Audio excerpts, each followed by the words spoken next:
નમસ્કાર. આજે આપણે ગુજરાતના એક એવા શહેરની વાત કરવાના છીએ જેનું નામ જ ગૌરવ છે. એક એવું શહેર જેણે ખબર છે રાજવી ભવ્યતા અને આજની ઔદ્યોગિક ક્રાંતિ આ બંનેને પોતાની ઓળખ બનાવી દીધી છે. જી હા, આપણે વાત કરી રહ્યા છીએ મોરબીની, એક એવા શહેરની જેની કહાણી જાણે બે અલગ અલગ યુગોમાં જીવાઈ રહી છે. તો જુઓ, આ જ છે મોરબીની અનોખી ઓળખ. એક બાજુ છે એનો ભવ્ય શાહી ભૂતકાળ અને બીજી તરફ આજનું ગૌરવ, ભારતનું સિરામિક કેપિટલ. ખરેખર આ બંને પાસાઓને સમજવા એટલે મોરબીને સમજવું. તો ચાલો આ સફરની શરૂઆત કરીએ. મયુરપુરની ઉત્પત્તિ એટલે કે મોરના શહેરને એનું નામ મળ્યું કઈ રીતે? કોઈ પણ શહેરની ઓળખ એના નામથી જ તો શરૂ થાય છે, બરાબર ને? તો સવાલ એ છે કે મોરબી નામ આવ્યું ક્યાંથી? ચાલો એની પાછળની જે રસપ્રદ વાત છે ને એ જાણીએ. જરા કલ્પના તો કરો, એક એવી જગ્યા જ્યાં નજર ફેરવો ત્યાં બસ મોર જ મોર અને એમના મીઠા ટહુકાઓ ગુંજતા હોય. વાહ! ઇતિહાસકારોનું પણ એવું જ માનવું છે કે મોરબીનું જે મૂળ નામ હતું ને એ હતું મયુરપુર. નામ પરથી જ ખબર પડી જાય, મોરનું શહેર. આ નામ જ એની પ્રાકૃતિક સુંદરતાની આખી કહાની કહી દે છે. હવે જુઓ, સમયની સાથે સાથે ભાષા પણ બદલાય, શબ્દો પણ ઘડાય. એટલે થયું એવું કે મયુરપુરમાંથી ધીમે ધીમે બોલચાલની ભાષામાં બન્યું મોરબી. અને પછી છેવટે એ નામ આવ્યું જેને આજે આપણે સૌ ઓળખીએ છીએ અને જેના પર ગર્વ કરીએ છીએ, આપણું મોરબી. શાહી શાસનનો પાયો, કાઠિયાવાડમાં એક રાજ્યની સ્થાપના. તો નામની વાતો થઈ ગઈ. હવે ચાલો ઇતિહાસના પાના ફેરવીએ અને એ સમયમાં જઈએ જ્યારે મોરબી માત્ર એક જગ્યા નહીં પણ એક શક્તિશાળી અને સ્વતંત્ર રાજ્ય તરીકે ઉભરી રહ્યું હતું. વાત છે 16મી સદીના અંત ભાગની. ત્યારે જાડેજા રાજપૂત વંશે મોરબીને એક સ્વતંત્ર રજવાડા તરીકે સ્થાપિત કર્યું. અને સમજો કે આ માત્ર કોઈ રાજ્યનો પાયો નહોતો નંખાયો. આ તો કાઠિયાવાડના નકશા પર મોરબીના એક નવા, ગૌરવશાળી સૂર્યોદયની શરૂઆત હતી. અને મોરબીના જે શાસકો હતા ને, એમની ખાસિયત જ અલગ હતી. એ લોકો માત્ર સાહસિક યોદ્ધા જ નહોતા, પણ કળાના અને વિકાસના સાચા ચાહક હતા. એમની એ જ દૃષ્ટિ હતી, એ જ વિઝન હતું, જેના કારણે મોરબી શાંતિ, સંસ્કૃતિ અને સમૃદ્ધિનું એક મોટું કેન્દ્ર બન્યું. અને એની ઝલક તો આજે પણ શહેરના ખૂણે ખૂણે જોવા મળે છે. આધુનિકતાનો સુવર્ણ યુગ. ભારતીય જમીન પર જાણે એક યુરોપિયન સપનું સાકાર થયું.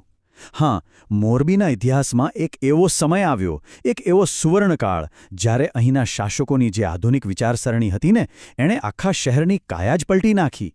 અને આ જ કારણ હતું કે મોરબીને એક ખાસ નામ મળ્યું. એમણે ખાલી રાજ નથી કર્યું, એમણે શહેરને ભવિષ્ય માટે તૈયાર કર્યું છે. જુઓ તો ખરા, મચ્છુ નદી પર ભારતનો પહેલો ઝૂલતો પુલ. એ સમયમાં આ વિકારવું પણ મોટી વાત હતી. પછી આધુનિક મહેલો, શાળાઓ, ક્લોક ટાવર, આ બધું શું બતાવે છે? બસ એમની દૂરોગામી દૃષ્ટિ. અને એટલે જ મોરબીને આ નામ મળ્યું, કાઠિયાવાડનું નાનું યુરોપ. કેમ કે અહીંની ઇમારતોમાં, અહીંના બાંધકામમાં યુરોપિયન સ્થાપત્યની એવી તો સુંદર ઝલક હતી કે લોકો પ્રેમથી એને આ જ નામે બોલાવતા. આ એક ઉપનામ નથી, આ તો એ સમયની વૈશ્વિક વિચારસરણીનું અને કલા પ્રત્યેના પ્રેમનું જીવતું જાગતું પ્રમાણ છે.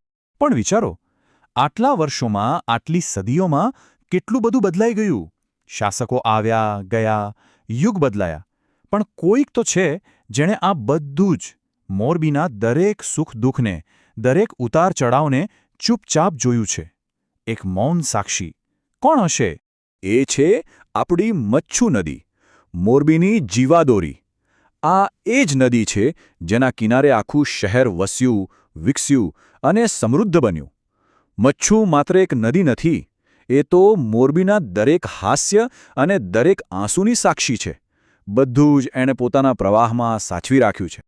અને હવે આજનું ગૌરવ, ધ સિરામિક સિટી, એક નવા વારસાનું નિર્માણ. જુઓ, 1947માં દેશ આઝાદ થયો, રજવાડા પૂરા થયા. હવે મોરબી માટે એક નવો અધ્યાય શરૂ થવાનો હતો.